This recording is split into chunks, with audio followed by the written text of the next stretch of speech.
காங்கிரஸ் கூறும் ஊழல் குற்றச்சாட்டுகளுக்கு சிபிஐ விசாரணைக்கு உத்தரவிடக் கோரி கவர்னரிடம் முன்னாள் அமைச்சர் மல்லாடி கிருஷ்ணராவ் கடிதம் கொடுத்துள்ளார். காங்கிரஸ் தலைவர் வைத்திலிங்கத்திற்கும் முன்னாள் அமைச்சர் மல்லாடி கிருஷ்ணராவுக்கும் இடையே மோதல் ஏற்பட்டுள்ளது. இருவரும் ஒருவரை ஒருவர் ஊழல் குற்றச்சாட்டை கூறி வரும் நிலையில் ஏனாம் காங்கிரஸ் நிர்வாகிகள் கவர்னரை சந்தித்து மனு அளித்தனர். அதில் ஏனாம் மக்களுக்கு மழை நிவாரணமாக 5000 ரூபாய் வழங்க வேண்டும், முன்னாள் அமைச்சர் மல்லாடி கிருஷ்ணராவ் மீதான ஊழல் குற்றச்சாட்டுகளை விசாரிக்க கோரியிருந்தனர். இதற்கு பதிலடியாக மல்லாடி கிருஷ்ணராவ் கவர்னரிடம் கடிதம் அளித்துள்ளார். அதில் சுகாதாரத்துறையில் கண்டறியப்பட்ட சில பிரச்சனைகள் குறித்து என் பெயருக்கு களங்கம் ஏற்படுத்தும் வகையில் சில குற்றச்சாட்டுகளை சுமத்தியுள்ளனர். எனது வாழ்வில் பல பதவிகளை வகித்துள்ளேன். கடமையை வெளிப்படைத்தன்மையுடன் நேர்மையாக செய்துள்ளேன். பதவிக்கு அவப்பெயர் ஏற்படுத்தும் வகையில் செயல்பட்டதில்லை. எனவே டெல்லி சிறப்பு பிரதிநிதி பதவியிலிருந்து என்னை நீக்கி என் மீதான குற்றச்சாட்டுகளுக்கு சிபிஐ விசாரணைக்கு உத்தரவிடுமாறு கேட்டுக்கொள்கிறேன் என்று அந்த கடிதத்தில் கூறியுள்ளார். புதுவையில் காதலை கண்டித்தவர் வீட்டில் வெடிகுண்டு வீசிய ரவுடி மற்றும் கல்லூரி மாணவர் நீதிமன்றத்தில் சரணடைந்தனர். விழுப்புரம் மாவட்டம் வானூர் அடுத்த பட்டானூரை சேர்ந்த கமலேஷ் புதுச்சேரி முருங்கப்பாக்கத்தில் உள்ள தேசிய பாதுகாப்பு பல்கலையில் இளநிலை குற்றவியல் பட்டப்படிப்பு படித்து வருகிறார். இவர் கோரிமேடு பகுதியை சேர்ந்த பெண்ணை காதலித்து வந்துள்ளார். அதனை அறிந்த தட்டாஞ்சாவடி ஞானத்தியாகு நகர் ஒத்தவாடை வீதியை சேர்ந்த பெயிண்டர் ரிச்சர்ட், அவரது மகன் விபீஷன் ஆகியோர் சில மாதங்களுக்கு முன்பு கமலேஷை அழைத்து அந்த பெண்ணுடன் பேசக்கூடாது என கூறி தாக்கியதாக கூறப்படுகிறது. இது குறித்து கமலேஷ் சமீபத்தில் சிறையிலிருந்து வெளியே வந்த தனது நண்பர் புதுச்சேரி சாரம் பகுதியை சேர்ந்த ரவுடி விஜய் என்பவரிடம் கூறியுள்ளார். அதைத் தொடர்ந்து இருவரும் பைக்கில் சென்று ஞானத்தியாகு நகரில் உள்ள ரிச்சர்ட் வீட்டில் நாட்டு வெடிகுண்டு வீசியுள்ளனர். அது வெடிக்காததால் பெட்ரோல் குண்டு வீசினர். அது ஜன்னலில் பட்டு வெடித்து தீப்பிடித்து எரிந்தது. இதில் ரிச்சர்ட் மற்றும் குடும்பத்தினர் யாருக்கும் எந்த பாதிப்பும் ஏற்படவில்லை. வெடி சத்தம் கேட்டு அப்பகுதி மக்கள் திரண்டதால் விஜய், கமலேஷ் அங்கிருந்து தப்பித்தனர். தகவலறிந்த Dhanvantari Nagar inspector Balamurugan, sub inspector Ramesh மற்றும் போலீசார் சம்பவ இடத்தில் விசாரணை நடத்தினர். அங்கு வெடிக்காமல் கிடந்த நாட்டு வெடிகுண்டை கைப்பற்றி இதுகுறித்து ரிச்சர்ட் அளித்த புகாரின் பேரில் கொலை முயற்சி உள்ளிட்ட 4 பிரிவுகளில் போலீசார் வழக்கு பதிந்து விஜய், கமலேஷை தேடி வந்தனர். இந்நிலையில் இருவரும் புதுச்சேரி நீதிமன்றத்தில் சரணடைந்துள்ளனர். இருவரையும் 15 நாள் சிறையில் அடைக்க நீதிபதி உத்தரவிட்டார். அதைத் தொடர்ந்து இருவரும் காலாப்பட்டு சிறையில் அடைக்கப்பட்டனர். புதுச்சேரி மாவட்ட ஆட்சியர் குலோத்துங்கன் உத்தரவின் பேரில் தாடி ஐயனார் மீது போலீசார் குண்டர் தடுப்பு சட்டத்தின் கீழ் வழக்கு பதிந்துள்ளனர். புதுச்சேரி கரிக்கலாம்பாக்கம் அரசங்குளம் மடுகரை மெயின் ரோட்டை சேர்ந்தவர் ஐயனார் என்று தாடி ஐயனார் ராஜதுரை. இவர் மீது 4 கொலை, 4 கொள்ளை முயற்சி, 3 அடிதொடி, கஞ்சா விற்பனை உள்ளிட்ட பல்வேறு வழக்குகள் உள்ளது. மேலும் மங்களம் காவல் நிலையத்தின் சரித்திர குற்ற பதிவேடு கொண்ட குற்றவாளி ஆவார். தற்பொழுது காலாப்பட்டு மத்திய சிறையில் உள்ள ரவுடி தாடி ஐயனார் மீது குண்டர் தடுப்பு சட்டத்தின் கீழ் வழக்கு பதிவு செய்ய மாவட்ட ஆட்சியருக்கு மங்களம் போலீசார் பரிந்துரை செய்தனர். இதையடுத்து மாவட்ட ஆட்சியர் குலோத்துங்கன் உத்தரவின் பேரில் தாடி ஐயனார் மீது போலீசார் குண்டர் தடுப்பு சட்டத்தின் கீழ் வழக்கு பதிந்து அதற்கான உத்தரவை காலாப்பட்டு சிறைத்துறை அதிகாரிகளிடம் வழங்கினர். புதுச்சேரி பாரதிய ஜனதா கட்சி சார்பில் சிறப்பு தீவிர வாக்காளர் சீராய்வு சம்பந்தமான BLA-2 பயிற்சி பட்டறை நடைபெற்றது. புதுச்சேரி பாரதிய ஜனதா கட்சி சார்பில் சிறப்பு தீவிர வாக்காளர் சீராய்வு சம்பந்தமான BLA-2 ஆகியோருக்கான பயிற்சி பட்டறை முதலியார்பேட்டை, நெல்லித்தோப்பு மற்றும் உப்பளம் சட்டமன்ற தொகுதிகளுக்கு முதலியார்பேட்டை அகத்தியார் ஹாலில் நடைபெற்றது. மாநில தலைவர் VP ராமலிங்கம் சிறப்பு விருந்தினராக கலந்து கொண்டு சிறப்புரையாற்றினார். BLA-2 பாரதிய ஜனதா கட்சியின் வாக்காளர் முகவர் 2 ஆகியோருக்கு சிறப்பு தீவிர வாக்காளர் சீராய்வு சம்பந்தமான பயிற்சி விளக்கங்களை பாஜக பொறுப்பாளர் வெற்றி செல்வம் வகுப்பெடுத்தார். இந்த பயிற்சி பட்டறையில் முதலியார்பேட்டை, நெல்லித்தோப்பு மற்றும் உப்பளம் சட்டமன்ற தொகுதிகளுக்கு உட்பட்ட 3 BLA முன்னாள் சட்டமன்ற உறுப்பினர் அசோக் பாபு, மாவட்ட பொறுப்பாளர் ரத்னவேல், மாவட்ட தலைவர் கிருஷ்ணராஜ், தேர்தல் பிரதிநிதி தமிழ்மாறன், மாநில பொதுச் செயலாளர் மற்றும் தொகுதிக்குட்பட்ட மாநில, மாவட்ட அணி பிரிவு நிர்வாகிகள் ஆகியோர் கலந்து கொண்டனர். புதுச்சேரி மாவட்ட ஆட்சியர் உத்தரவுப்படி செஞ்சி சாலை, ஆம்பூர் சாலை உள்ளிட்ட பகுதிகளில் சாலையோர ஆக்கிரமிப்புகள் அகற்றப்பட்டது. புதுச்சேரி மாவட்ட ஆட்சியர் குலோத்துங்கன் நவம்பர் 6ஆம் தேதி முதல் 25ஆம் தேதி வரை சாலையோர ஆக்கிரமிப்புகள் அகற்றப்படும் என்று தெரிவித்திருந்தார். அதன்படி இன்று நகராட்சி மற்றும் பொதுப்பணித்துறை வருவாய்த்துறை அதிகாரிகள் ஜேசிபி இயந்திரம் கொண்டு செஞ்சி சாலை, ஆம்பூர் சாலை உள்ளிட்ட பகுதிகளில் சாலையோர ஆக்கிரமிப்புகளை அகற்றினர். மேலும் பிளக்ஸ் பேனர்கள், சுவரொட்டிகள், கொடிக்கம்பங்கள் ஆகியவற்றை அகற்றி நகராட்சி மற்றும் பொதுப்பணித்துறை அதிகாரிகள் தங்களது வாகனத்தில் எடுத்து சென்றனர். இதில் சுமார் 50க்கும் மேற்பட்ட ஊழியர்கள் ஈடுபடுத்தப்பட்டுள்ளனர். பெரிய கடை போலீசார் பாதுகாப்பு பணியில் ஈடுபட்டனர். புதுவையில் பிரெஞ்சு குடியுரிமை பெற்றவரின் சொத்துக்களை பாதுகாக்க வலியுறுத்தி சோசியலிஸ்ட் கம்யூனிஸ்ட் கட்சி சார்பில் கண்டன ஆர்ப்பாட்டம் நடைபெற்றது. பிரெஞ்சு குடியுரிமை பெற்ற மக்களின் சொத்துக்களை பாதுகாக்கவும், பிரெஞ்சு குடியுரிமை பெற்ற முதியவர் சொத்தை ஈன கிரயம் கேட்டு மிரட்டிய மேனாள் அமைச்சர் SP சிவகுமார், அவரது மனைவி சித்ரா, அவரது மகன் CS ஆனந்தராஜ் ஆகிய மூவர் மீது கொடுத்த புகார் மீது உரிய நடவடிக்கை எடுக்க இந்திய அரசாங்கத்துக்கு அழுத்தம் கொடுக்க வேண்டி பிரெஞ்சு தூதரகம் முன்பு இன்று சோசியலிஸ்ட் கம்யூனிஸ்ட் கட்சி சார்பில் கண்டன ஆர்ப்பாட்டம் நடைபெற்றது. வழக்கறிஞர் லெனின் துறை தலைமையில் நடைபெற்ற இந்த ஆர்ப்பாட்டத்தில் ஏராளமான நிர்வாகிகள் பலர் கலந்து கொண்டு கோஷங்களை எழுப்பினர். நடவடிக்கை எடுக்காவிட்டால் முன்னாள் அமைச்சர் SP சிவகுமாரின் வீட்டு முன்பு போராட்டம் நடத்துவோம், மேலும் சென்னையில் உள்ள அண்ணா அறிவாலயத்தை முற்றுகையிட்டு போராட்டம் நடத்துவோம் எனவும் அவர்கள் எச்சரித்தனர். கடலூர் மண்டல வருமான வரி ஓய்வூதியர் சங்கம் புதுச்சேரியில் துவங்கப்பட்டுள்ளது. டெல்லியை தலைமையிடமாக கொண்டு செயல்படும் வருமான வரி ஓய்வூதியர் சங்கத்தின் கிளை தமிழகத்தில் மதுரை, கோவை, சேலம், திருச்சி மற்றும் திருநெல்வேலி ஆகிய 5 மண்டலங்கள் உள்ளது. தற்பொழுது 6வது மண்டலமாக கடலூர், விழுப்புரம், கள்ளக்குறிச்சி மற்றும் புதுச்சேரி மாவட்டங்களை இணைத்து கடலூர் மண்டல வருமான வரி ஓய்வூதியர் சங்க துவக்க விழா புதுச்சேரி வள்ளலார் சாலையில் உள்ள செல்வநாதன் திருமண மண்டபத்தில் நடைபெற்றது. நிகழ்ச்சிக்கு சங்க செயலாளர் கணேசன் வரவேற்றார். மண்டல தலைவர் மணிமாறன், சென்னை வருமான வரி அதிகாரிகள், சங்க தலைவர் கண்ணன், ஓய்வூதியர் சங்க தலைவர் கணேஷ் பாபு, ஓய்வூதிய தேசிய ஒருங்கிணைப்பு குழு நடராஜன், ஓய்வூதியர் சங்க பொதுச் செயலாளர் பெருமாள் ஆகியோர் குத்துவிளக்கேற்றி சங்கத்தை துவக்கி வைத்து பேசினர். ஓய்வூதிய தேசிய ஒருங்கிணைப்பு குழு செயலாளர் ராதாகிருஷ்ணன் சிறப்புரையாற்ற கடலூர் மண்டல துணைத் தலைவர் முருகன் நன்றி கூறினார்.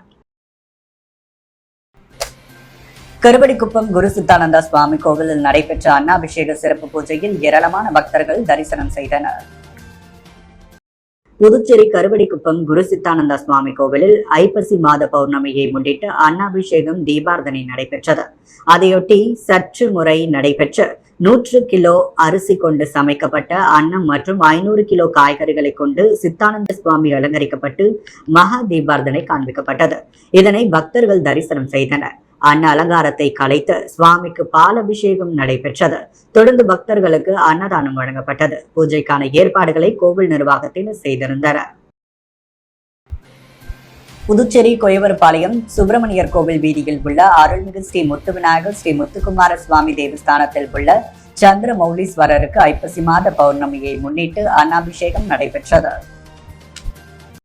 ஒவ்வொரு வருடமும் ஐப்பசி மாதம் வரும் பௌர்ணமி அன்று அனைத்து சிவன் கோவில்களிலும் அன்னாபிஷேகம் நடைபெறுவது வழக்கம். ஐப்பசி மாதம் வரும் பௌர்ணமி நாளில் அரிசியை அன்னமாக மாற்றி சிவலிங்கத்திற்கு மேல் வைத்து அன்னாபிஷேகம் செய்தால் ஆண்டு முழுவதும் உணவு பஞ்சம் இல்லாமல் சகல நன்மைகளும் கிடைக்கும் என்பது ஐதீகம். அந்த வகையில் இந்த வருட ஐப்பசி மாத பௌர்ணமி தினத்தில் புதுச்சேரி கொயவர்பாளையம் சுப்பிரமணியர் கோவில் வீதியில் உள்ள அருள்மிகு ஸ்ரீ முத்து விநாயகர் ஸ்ரீ முத்துக்குமார சுவாமி தேவஸ்தானத்தில் உள்ள சந்திரமௌலீஸ்வரருக்கு ஐப்பசி மாத பௌர்ணமியை முன்னிட்டு அன்னாபிஷேகம் நடைபெற்றது. தொடர்ந்து சிவபெருமானுக்கு காய்கனிகளால் பலவிதங்களில் அலங்காரம் செய்யப்பட்டு மகாதீபார்த்தனை காண்பிக்கப்பட்டது. அனைவருக்கும் பிரசாதம் வழங்கப்பட்டது. இதில் திமுக பொதுக்குழு உறுப்பினர் கார்த்திகேயன் உள்ளிட்ட அப்பகுதியை சேர்ந்த திரளான பக்தர்கள் கலந்து கொண்டு சுவாமி தரிசனம் செய்தனர். இந்த அன்னாபிஷேகத்திற்கான ஏற்பாடுகளை ஆலய நிர்வாக அதிகாரி செந்தில்குமார், தலைவர் கணேஷ், துணைத் தலைவர் ரமேஷ் என்கின்ற சிவராமன், செயலாளர் கோபால், பொருளாளர் கணேஷ், உறுப்பினர் இந்திரா மற்றும் விழா குழுவினர்கள் ராஜேஷ், கிருஷ்ணமூர்த்தி, ஸ்டீபன் ராஜ், வினோத், ராமகிருஷ்ணன் மற்றும் உற்சவதாரர்கள், உபயதாரர்கள் உள்ளிட்ட பலர் சிறப்பாக செய்திருந்தனர். மணவெளி சட்டமன்ற தொகுதிக்குட்பட்ட தவளக்குப்பம், நல்லவாடு முதன்மை சாலைகளில் கழிவுநீர் வாய்க்கால்களை உடனே அமைக்க புதுச்சேரி நாம் தமிழர் கட்சி மணவெளி சட்டமன்ற தொகுதி நிர்வாகிகள் பொதுப்பணித்துறை இளநிலை பொறியாளரிடம் கோரிக்கை மனுவை அளித்தனர். புதுச்சேரி மணவெளி சட்டமன்ற தொகுதிக்குட்பட்ட தவளக்குப்பம், நல்லவாடு முதன்மை சாலைகளில் செல்லும் பிரதான சாலையின் இருபுறமும் நீண்ட நாட்களாக கழிவுநீர் வாய்க்கால் அமைத்து தர வலியுறுத்தி 2021ஆம் ஆண்டு முதல் மணவெளி சட்டமன்ற தொகுதி நாம் தமிழர் கட்சியினர் தொடர்ச்சியாக பல முறை கோரிக்கை மனுவை வழங்கி வந்த நிலையில் தற்பொழுது அரசு அந்த பகுதிகள் கழிவுநீர் வாய்க்காலை அமைக்காமல் சாலை போடுவதற்கான பணிகளை புதுச்சேரி அரசு பொதுத்துறை துவங்கியுள்ளது.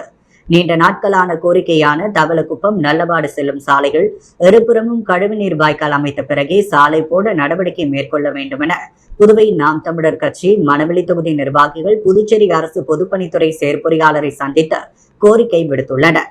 நாம் தமிழர் கட்சி நிர்வாகிகள் கோரிக்கைகளை கேட்டறிந்து கழிவுநீர் வாய்க்கால் போடுவதற்காக 3,26,00,000 ரூபாய் ஒதுக்கப்பட்டு புதுச்சேரி அரசாணை வெளியிட்டுள்ளதாகவும் விரைந்து கழிவுநீர் வாய்க்கால் அமைத்த பிறகு சாலை போட முயற்சிக்கின்றோம் என்று இளநிலை பொறியாளர் வாக்குறுதி அளித்தார். இந்நிகழ்வில் நாம் தமிழர் கட்சி மணவெளி தொகுதி நிர்வாகிகள் அலங்கோவன், கோகுல் கிருஷ்ணன், தனசேகரன், முகுந்தன், பாலன், தமிழ்ச்செல்வி, ஆரோக்கியசாமி, வினோத், பவி, நிலேந்திரன், சூர்யா, காளிதாசன், ஜெயராஜ், ஜீவா, சுந்தரவடிவேலு, வீராசாமி, ரமேஷ் உள்ளிட்ட பலர் பங்கேற்றனர். புதுவையில் தொடர்ந்து வாழை தோட்டங்களில் வாழைத்தார்களை திருடி வந்தவரை திருக்கனூர் போலீசார் கைது செய்தனர். புதுச்சேரியை அடுத்த திருக்கனூர் சுற்றுவட்டார பகுதிகளான மண்ணடிப்பட்டு, கூனிச்சம்பட்டு, செட்டிப்பட்டு, கொடாத்தூர் உள்ளிட்ட பகுதிகளில் உள்ள விவசாய நிலங்களில் பெருமளவு வாழை பயிரிடப்பட்டுள்ளது. அறுவடைக்கு தயாராக உள்ள வாழைத்தார்கள் தினமும் திருடு போய் வந்த நிலையில் அதிர்ச்சியடைந்த கூனிச்சம்பட்டு விவசாயி சண்முகம் திருக்கனூர் காவல் நிலையத்தில் புகார் அளித்துள்ளார். அதன் பேரில் வழக்கு பதிவு செய்த போலீசார் மண்ணடிப்பட்டி ஏரிக்கரை பகுதியில் அரபு ரோந்து பணியில் ஈடுபட்டிருந்தனர். அப்பொழுது இருசக்கர வாகனத்தில் 2 வாழைத்தார் மற்றும் வாழை சீப்புகள் அடங்கிய மூட்டையுடன் வந்த இளைஞரை மடக்கி பிடித்து விசாரித்த பொழுது முன்னுக்கு பின் முரணாக பதில் கூறியுள்ளார்.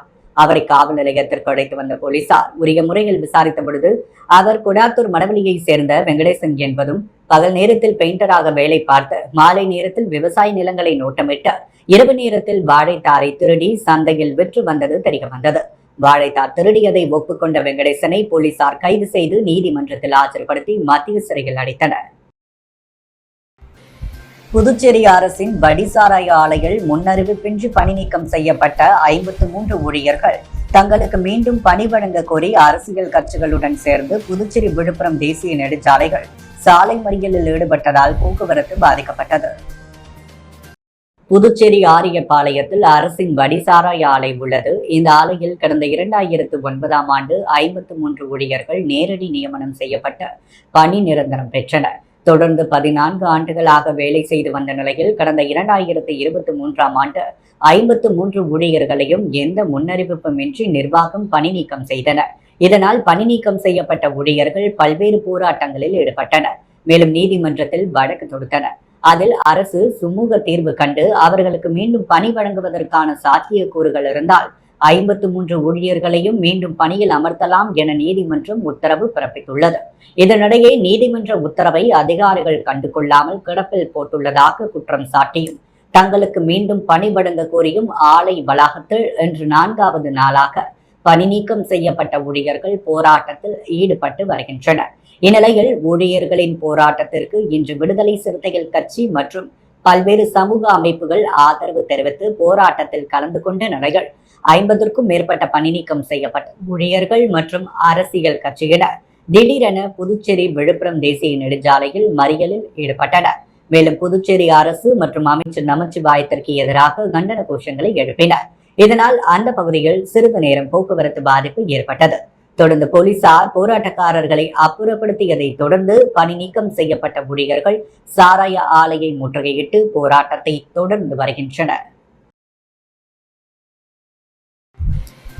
கொடாத்தூர் அரசு உயர்நிலைப் பள்ளியில் அறிவியல் மற்றும் கலை கண்காட்சி நடைபெற்றது. கொடாத்தூரில் உள்ள அரசு உயர்நிலைப் பள்ளியில் அறிவியல் மற்றும் கலை கண்காட்சி நடைபெற்றது. பள்ளியின் தலைமை ஆசிரியர் ரூபல் நிகழ்ச்சிக்கு தலைமை தாங்க முதன்மை கல்வி அதிகாரி குலசேகரன் குத்து விளக்கேற்றி வைத்து கண்காட்சியை துவக்கி வைத்தார். இதில் மாணவர்கள் தங்கள் திறனை வெளிப்படுத்தும் வகையில் பல்வேறு அறிவியல் மாதிரிகள், கண்டுபிடிப்புகள், பரிசோதனைகள் இடம்பெற்றன. அறிவியல் மற்றும் கலை தொடர்பான புதுவிதமான படைப்புகள் இடம்பெற்றது. இது மாணவர்களின் அறிவியல் மற்றும் கலை தொடர்பான அறிவை வளர்க்கவும் புதிய விஷயங்களை கற்றுக்கொள்ளவும் சிறந்த வாய்ப்பாக அமைந்தது.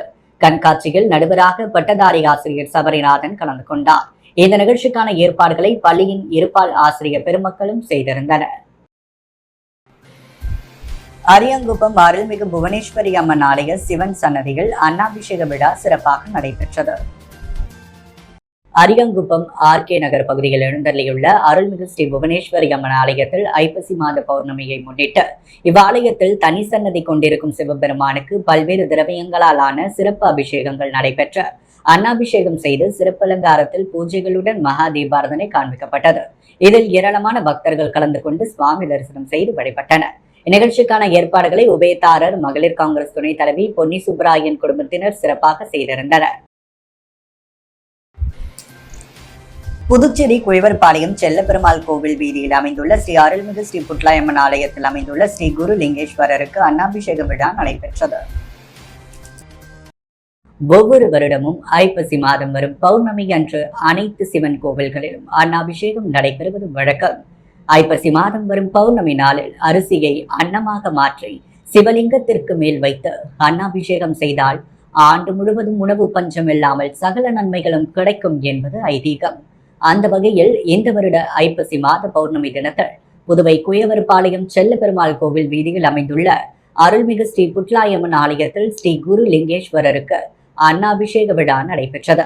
தொடர்ந்து பலவிதமான அலங்காரம் செய்யப்பட்டு சுவாமிக்கு மகா தீபாரதனை காட்டப்பட்டது.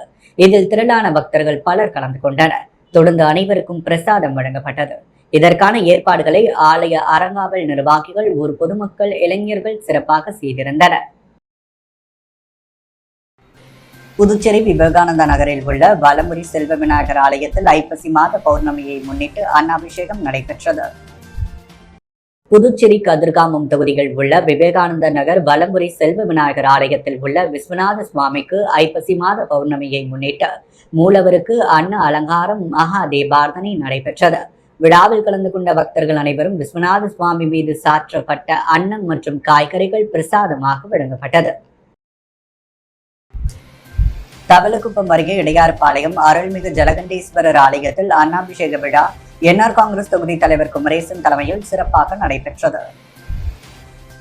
காலை மூலவர் ஜலகண்டேஸ்வரருக்கு பால், தயிர், தேன், இளநீர், பழங்கள் உள்ளிட்ட பல்வேறு திரவியங்களால் ஆன சிறப்பு அபிஷேகங்கள் நடைபெற்ற மகா அன்னாபிஷேகம் நடைபெற்றது. இதில் வெண்டைக்காய், கத்தரிக்காய், புடலங்காய், கொத்தவரங்காய், கேரட், தக்காளி உள்ளிட்ட காய்கறி மற்றும் பழ வகைகளால் லிங்க திருமேனிகள் சிறப்பு அலங்காரம் செய்யப்பட்டு திருவாசகம், சிவபுராணங்கள், அடியார்கள் பாராயணம் செய்ய சிறப்பு பூஜைகளுடன் மகா தீபாரதனைகள் காண்பிக்கப்பட்டது. உபயதாரரான மணவெளி சட்டமன்ற தொகுதி என்ஆர் காங்கிரஸ் கட்சியின் தொகுதி தலைவரும் KK டிராவல்ஸ் உரிமையாளருமான குமரேசன் தலைமையில் நடைபெற்ற விழாவில் ஏராளமான பக்தர்கள் கலந்து கொண்டு சுவாமி தரிசனம் செய்து வழிபட்டனர். தொடர்ந்து லிங்க திருமேனியின் அலங்கரித்த அன்ன அபிஷேகத்தை கலைத்து பக்தர்கள் அனைவருக்கும் அருள் பிரசாதமாக வழங்கப்பட்டது. புதுச்சேரி குருமாம்பேட் பகுதியில் எழுந்தள்ளியுள்ள ஸ்ரீ யோகமாயா லலிதாம்பிகை ஸ்ரீ மகா சாம்ராஜ்ய லலிதாம்பிகை ஆலயத்தில் ஐப்பசி மாத பௌர்ணமியை முன்னிட்டு அம்மனுக்கு மகா அபிஷேகம் மற்றும் மகா தீபாரதனை நடைபெற்றது. இதில் திரளான பக்தர்கள் பங்கேற்று அம்மனை வழிபட்டு சென்றனர். புதுச்சேரி குருமாம்பேட் பகுதியில் அமைந்துள்ளது ஸ்ரீ யோக மாயா லலிதாம்பிகை மற்றும் ஸ்ரீ மகா சாம்ராஜ்ய லலிதாம்பிகை திருக்கோவில்.